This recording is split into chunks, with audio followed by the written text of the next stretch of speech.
police service is in crisis as a result of the cuts. They're being dragged from pillar to post. We hear talk of extra police officers on the street. They're not extra.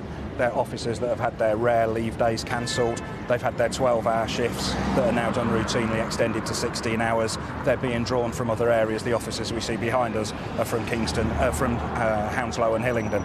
They're not extra officers at all. They're from other duties and they're being burned out. But more armed police officers on the streets than ever before, we're told?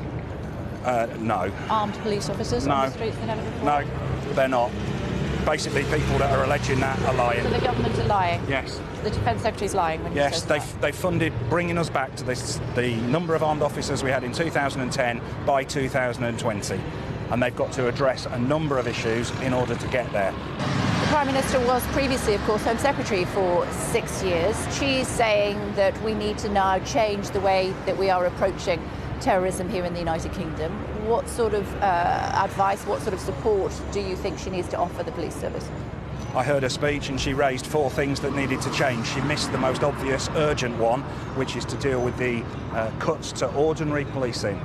Yes, all those other things that she said, long-term impacts and all the rest of it, yes, they're all valid. But what needs to be done, and it needs to be done immediately, is stop and reverse the cuts to ordinary policing. They're needed in intelligence gathering from communities. They're needed in monitoring those 23,000 very low-level people that are, inverted commas, known to the police and security services in their communities. And just to clarify, you say that the government is lying about the number of armed police officers that are on the streets of the United Kingdom?